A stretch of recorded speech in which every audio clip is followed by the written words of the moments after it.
मेरे प्यारे भाइयों और बहनों, आज की हमारी कहानी है बिल्ली का न्याय। बिल्ली का न्याय। एक वन में एक पेड़ की खोह में एक चकोर रहता था। उसी पेड़ के आसपास कई पेड़ और थे जिन पर फल व बीज उगते थे। उन फलों और बीजों से पेट भरकर चकोर मस्त पड़ा रहता था। इसी प्रकार कई वर्ष बीत गए। एक दिन उड़ते उड़ते एक और चकोर सांस लेने के लिए उस पेड़ की टहनी पर बैठा।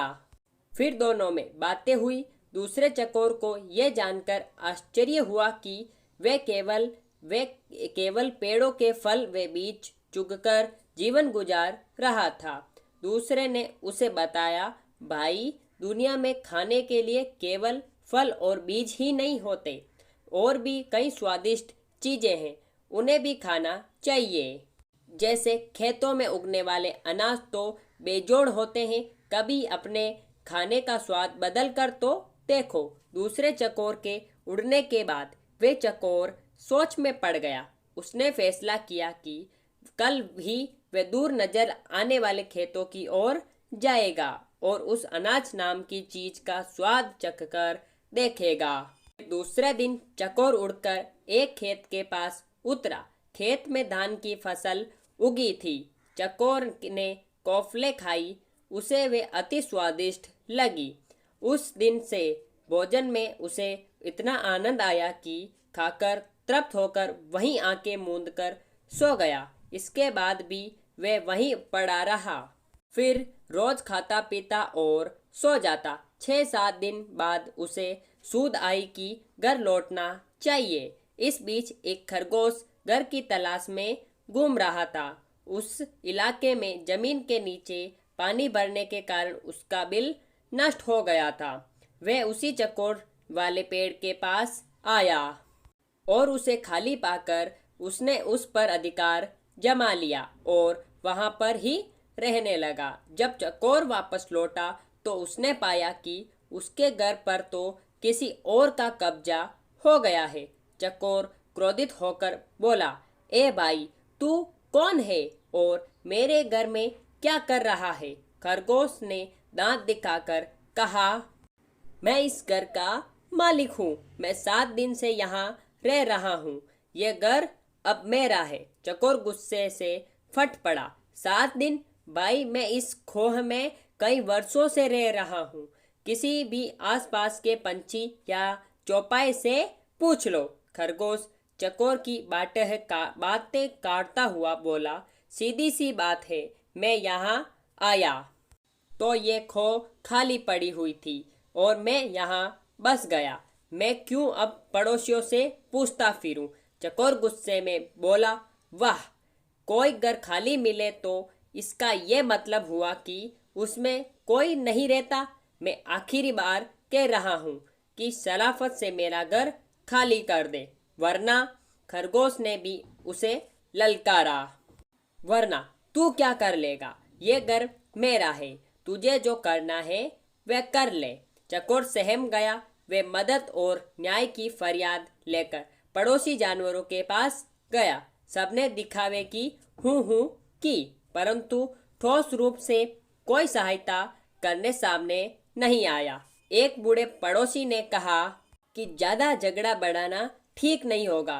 तुम दोनों आपस में कोई समझौता कर लो। पर समझौते की कोई सूरत नजर ही नहीं आ रही थी, क्योंकि खरगोश किसी शर्त पर खो छोड़ने को तैयार नहीं था। अंत में लोमड़ी ने उन्हें सलाह दी, तुम दोनों किसी ज्ञानी ध्यानी को पंच बनाकर अपने झगड़े का फैसला उससे करवाओ। दोनों को यह सुझाव पसंद आया। अब दोनों पंच की तलाश में इधर उधर घूमने लगे। इसी प्रकार घूमते घूमते वे दोनों एक दिन गंगा किनारे आ निकले।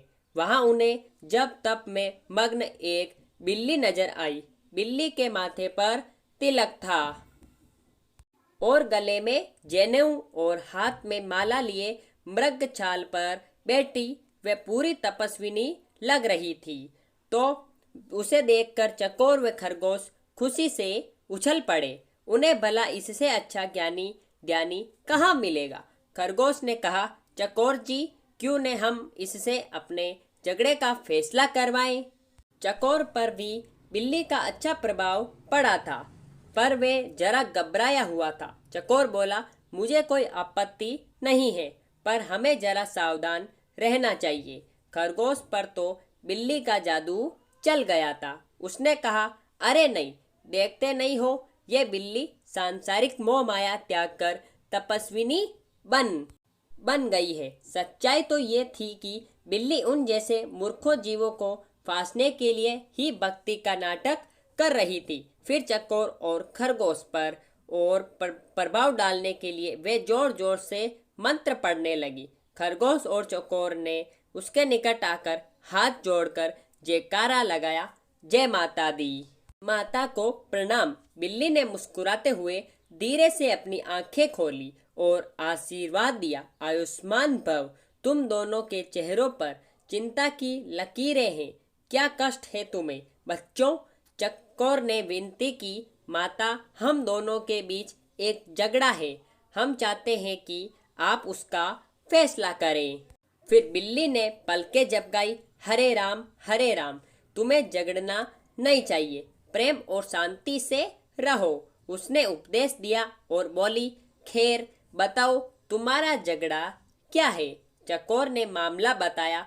खरगोश ने अपनी बात कहने के लिए मुंह खोला ही था कि बिल्ली ने पंजा उठाकर रोका और बोली, बच्चों, मैं काफी बूढ़ी हूँ, ठीक से सुनाई नहीं देता, आंखें भी कमजोर है, इसलिए तुम दोनों मेरे निकट आकर मेरे कान में जोर से अपनी अपनी बात कहो, ताकि मैं झगड़े का कारण जान सकूं और तुम दोनों को न्याय दे सकूं। जय सिया राम। वे दोनों भगतीन बिल्ली के बिल्कुल निकट आ गए ताकि उसके कानों में अपनी अपनी बात कह सके। बिल्ली को इसी अवसर की तलाश थी। उसने म्याऊ की आवाज लगाई और एक झपटे में ही खरगोश और चकोर का काम तमाम कर दिया। फिर वे आराम से उन्हें खाने लगी। मोरल ऑफ द स्टोरी, सीख, दो के झगड़े में तीसरे का ही फायदा होता है, इसलिए झगड़ों से दूर रहो। तो मेरे प्यारे भाइयों और बहनों, आपको आज की हमारी ये छोटी सी या फिर कहानी आपको कैसी लगी, आप हमें नीचे कमेंट बॉक्स में बता सकते हैं। साथ ही साथ ऐसी ही धमाकेदार और मज़ेदार एंड मोरल स्टोरीज के लिए आप हमारे चैनल को सब्सक्राइब करके बेल आइकन जरूर प्रेस करें, ताकि हमारी ऐसी वीडियोस की सब नोटिफिकेशन सबसे पहले आप तक पहुंच सके जैसे हम उस वीडियो को अपलोड करें। फिर मिलेंगे ऐसी धमाकेदार वीडियो के साथ, तब तक के लिए गुड बाय। जय हिंद, जय भारत। Thanks for watching.